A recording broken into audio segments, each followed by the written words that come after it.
بسم الله الرحمن الرحيم. الحمد لله رب العالمين، وصلى الله وسلم على أشرف المرسلين وخاتم النبيين سيدنا محمد. وبعد، نعلم جيدا أن علم الإسلام حينما انتقل إلى هنا وكانت مصر محكومة حكم طبيعي كان الإسلام مطبقا، ولكنها بليت بالاستعمار، وللاستعمار جنود استوردوا لنا كثيرا من التقنينات فغلبونا. ولكنه حينما زال الاستعمار ظن الناس أن الاستعمار بكل ألوانه زال. لا، ليس الاستعمار وجود محتل في الأرض، ولكنه قد ينأى عن الأرض ويترك له أعوانا يذيعون ما يحب وأعوانا يشجعون ما يحب، وقد يحتلنا بشيء آخر غير وجود احتلال عسكري في البلد. ولذلك كان يجب علينا أن نتريث، وهذا التريث حفاظ على الشمعة.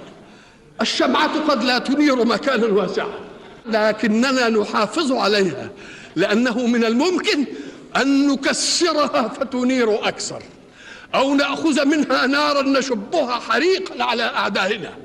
فليس من السهل أن نترك من ينفخ الشمعة ليطفئها نهائيا. استبقوا هذه الشمعة، استبقوها لتأخذوا منها النور للمحب والنار للمبغض.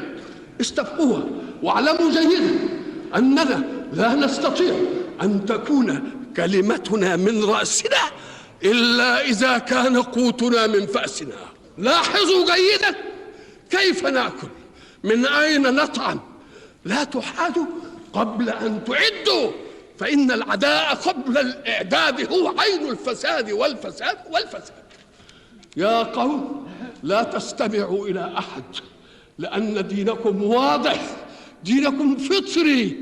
واعلموا أن خصوم الإسلام لم يقدروا على الإسلام من ذواتهم، فدخلوا عليه من أبنائه، وجعلوا لكل واحد أملا في أن يكون أميرا أو حاكما. ولذلك أعلنت أنا دائما أنا لا أريد أن أحكم بالإسلام، ولكني أريد أن أحكم بالإسلام.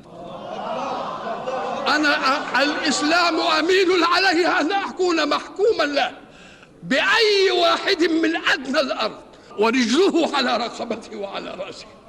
ولكني لا أحب أن أحكم أنا بالإسلام، لأن طالب الولاية حتى لا يولى نقول له ابعد عني. فإذا كان الأمر كذلك فإنه يجب علينا أن نتنبه جيدا إلى ما يراد بنا من كيد وما يراد بنا من شر.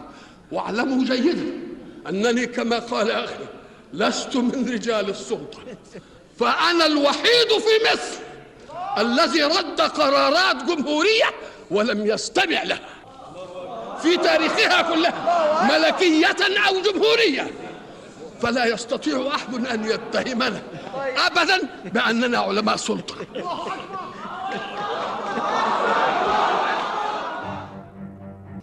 تلك هي المراحل. فأروني في مصر الكنانة، مصر الذي قال عنها رسول الله صلى الله عليه وسلم أهلها في رباط إلى يوم القيامة. من يقول عن مصر أنها أمة كافرة؟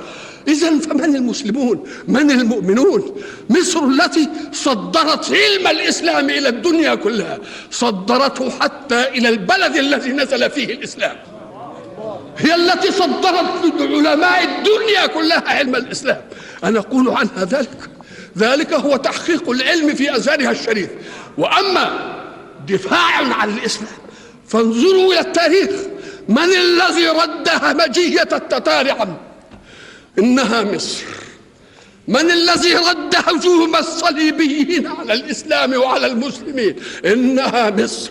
وستظل مصر دائما رغم أنف كل حاقد أو حاسد أو مستغل أو مستغل أو مدفوع من خصوم الإسلام هنا أو خارج هنا. إنها مصر ستظل دائما